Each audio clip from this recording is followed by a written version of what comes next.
కర్కాటకం వారికి గనక చూసుకున్నట్లయితే మీకు 12వ భావంలో గురువు ఉంటూ శుక్రుడు కూడా అక్కడికి వచ్చి చేరుతున్నాడు. అంటే రెండు శుభగ్రహాలు ద్వాదశ స్థానంలోకి వస్తూ 6వ భావాన్ని చూస్తున్నాయి. అంటే రుణ రోగ శత్రుస్థానాన్ని చూస్తూ శని యొక్క దృష్టి కూడా ఉందంటే డబుల్ ట్రాన్సిట్. రెండు గ్రహాలు ఎప్పుడైతే చూస్తున్నాయో 6వ భావాన్ని, ఇది ఒక రకంగా చాలా మంచి విషయం. కాకపోతే శని దృష్టి ఉన్నందుకు కూడా ఒక రకంగా కొన్ని విషయాలు జాగ్రత్త పడాలి. మరియు దీంతో పాటు ధనస్థానంలో కేతు ఉంటూ అష్టమంలో రాహు ఉన్నాడు. సో వీటిని కూడా మనం పరిశీలన చేసుకొని కొన్ని విషయాల్లో జాగ్రత్త పడవలసినవి ఉంటాయి, కొన్ని అద్భుతంగా కలిసి వచ్చే ఉంటాయి. మరి ఈ యొక్క అంశాలు చెప్తుంది నేనైనప్పటికీ చెప్పిస్తుంది సాక్షాత్ లలిత అమ్మవారిగా భావిస్తూ ఆ లలితాంబిక అమ్మవారి యొక్క అనుగ్రహం మీకు పరిపూర్ణంగా కలగాలని మనస్ఫూర్తిగా కోరుకుంటూ, ఇక్కడ 6వ భావం మీద రెండు గ్రహాల దృష్టి ఎప్పుడైతే ఉందో, కొంతమంది చూడండి లోన్స్ కోసం ప్రయత్నం చేస్తూ ఉంటారు. అది కూడా అందులోని ముఖ్యంగా హోమ్ లోన్స్ కోసం. ఎప్పుడైతే హోమ్ లోన్స్ కోసం ఈ 4వ అధిపతి అయినటువంటి శుక్రుడు, 6వ అధిపతి అయిన గురువు 12వ భావంలో ఉన్నారో, హోమ్ లోన్స్ కోసం చేసే ప్రయత్నం ఫలిస్తుంది. అది హోమ్ లోన్ అనుకోండి, ఎక్కువగా హోమ్ లోన్కే చూపిస్తుంది, లేదా బిజినెస్ లోన్ అనుకోండి, ఏదైనా కొత్తగా ఇప్పుడు ఇవాళ రేపు చూడండి ఇన్వెస్ట్మెంట్స్, కొంతమంది లోన్స్ తీసుకొని ఇన్వెస్ట్మెంట్ చేస్తున్నారు. అంటే ఏంటి, లోన్ ధనం కంటే కూడా అక్కడ ఇన్వెస్ట్మెంట్ చేస్తే ఇది త్వరగా పెరిగే యోగం ఉన్నప్పుడు లోన్ తీసుకొని ఇన్వెస్ట్మెంట్ చేస్తూ ఉంటారు. భూములు కొనుక్కున్న ఇప్పుడు గృహం కూడా అంతే కదండి. ఇప్పుడు మనం ఎప్పుడో కొన్నాము, అది అలాగే పెరుగుతుంది రేటు. దానివల్ల ఏంటి, కొంచెం కొంచెంగా కట్టుకోవడం మూలంగా వీళ్ళకి కలిసి వస్తుంది అనమాట ఆ రకంగా. ఇక మరొక విషయం ఏంటంటే, ఇక్కడ మీకు ధనభావంలో ఎప్పుడైతే కేతు ఉన్నాడో, ధనము రూపాయి మీకు వచ్చినా, రూపాయి ఎవరికైనా ఇచ్చినా, ఎనీ మనీ ట్రాన్సాక్షన్ గుర్తుపెట్టుకోండి, జరిగేటప్పుడు ఒక్కసారి మీరు మనస్ఫూర్తిగా గణపతిని ఆరాధించండి, గణపతిని తలుచుకోండి. ఓం గం గణాధిపతయ నమః అనుకోండి, సూర్య నమస్కారాలు ఎక్కువగా చేసుకోండి. ఖచ్చితంగా మీకు ధనాభివృద్ధి కలిగి తీరుతుంది. కాకపోతే అష్టమంలో రాహు ఉన్నాడు కాబట్టి కాస్త తాతగారి ఆస్తి విషయంలో చిన్న చిన్న డిస్ప్యూట్స్ అవి ఉంటాయి. భాగ్యంలో శని ఉన్నందుకు ఉద్యోగ సంబంధించినటువంటి అంశంలో ఉన్న ప్రదేశం కాబట్టి ఇతర ప్రదేశానికి వెళ్ళాలి. మీ యొక్క నిత్య జీవితం అనేటువంటిది కొంత బెటర్గా మారుతుంది, అందులో ఎటువంటి సందేహం లేదు. కొన్ని పుణ్య కర్మలు, కొన్ని మంచి మంచి సర్వీసెస్ ద్వారా మీకు పేరు రానుంది. కాబట్టి ఏదైనా సర్వీస్ ఎక్కడికైనా వెళ్ళి చేసేది ఉందనుకోండి, మీ గ్రూప్లో ఎవరో అడిగారు, వెంటనే స్పందించండి, వెళ్ళండి. 12వ స్థానంలో శుభగ్రహాలు ఉన్నప్పుడు ఇన్వెస్ట్మెంట్స్కి మంచిది.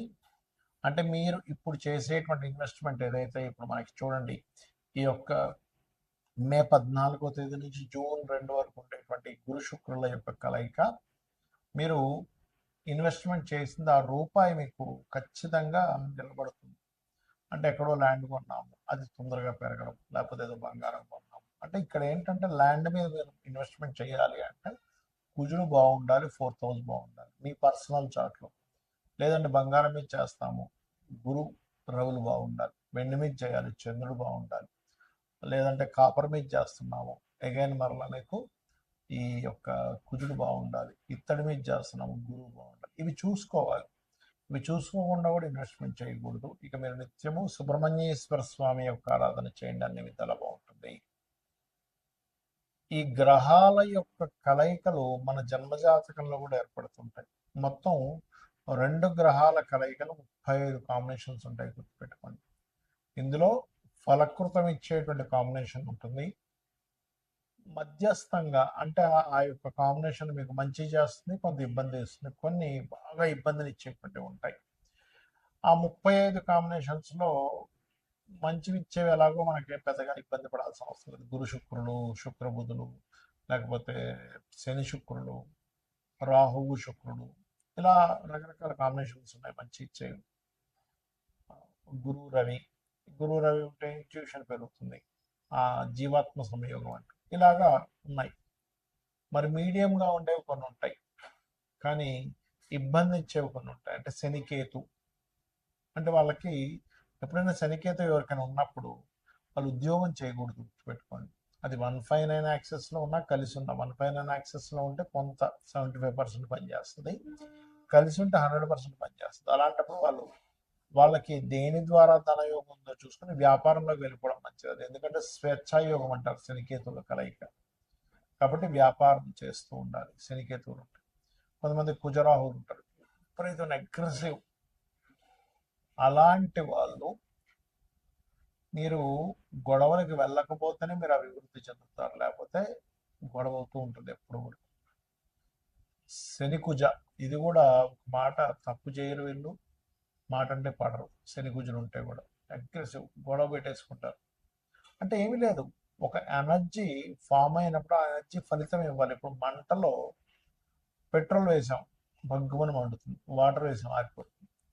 అంటే కాంబినేషన్స్ అయితే మనకు ఆయుర్వేదంలో కూడా ఉంటుంది, ఈ దీన్ని దీంతో కలపొచ్చు, లేకపోతే ఈ ఫుడ్తో ఈ ఫుడ్ తినకండి అని చెప్తూ ఉంటారు కదా.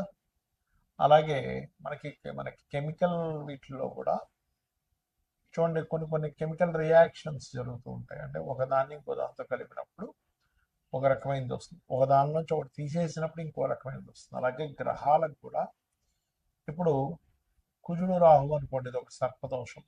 మళ్ళీ రవి రాహు అయితే పితృదోషం అంటారు. ఇలా ఏంటంటే ఫస్ట్ మీరు ఎప్పుడైనా సరే జన్మజాతకంలో ఒక 8 బ్యాడ్ కాంబినేషన్స్ ఉంటాయి. శనికేతువులు, కుజరాహువులు, కుజరవి, కుజరవి కాదులేండి, రవి రాహువులు, అదేవిధంగా శని కుజ, బుధ కుజ, ఈ రకంగా ఉంటాయన్నమాట. శని శుక్రకేతువులు, శుక్రకేతు ధనహీనత యోగం. అయితే ఇందులో మళ్ళీ అమ్మవారిని ఆరాధించిన, లక్ష్మీ గణపతిని ఆరాధించిన మళ్ళీ అద్భుతమైన ధనయోగంగా మారుతుంది.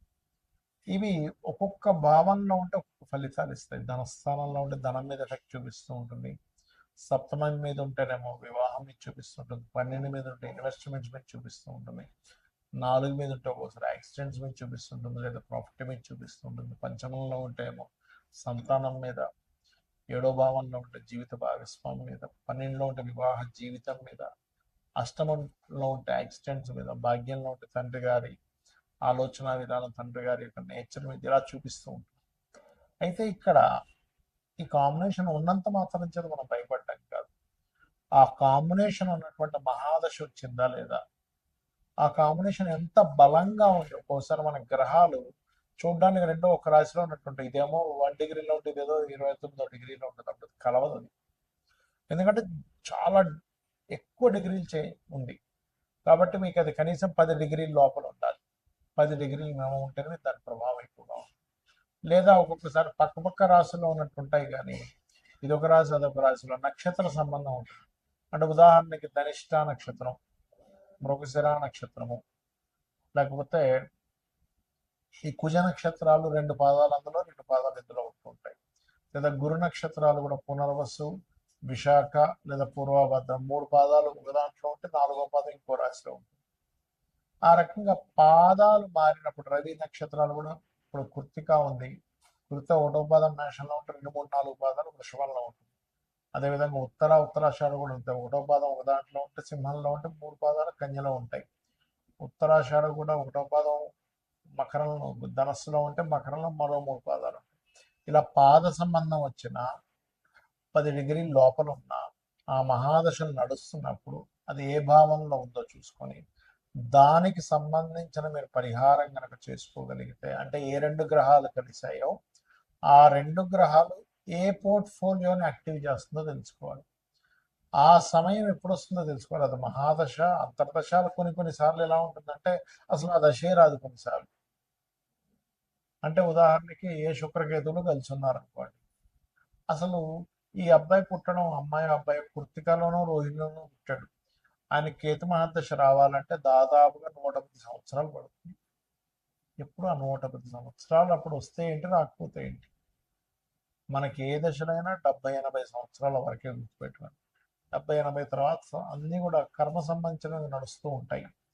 కాబట్టి మహాదశ వస్తుందా లేదా, ఆ కాంబినేషన్ ఎంత బలంగా ఉంది లేదా ఎంత బలహీనంగా ఉంది, నిజంగా ఏదైనా పోర్ట్ఫోలియోని యాక్టివ్ చేస్తుందా, లేకపోతే ఉన్నాయి పేరుకి.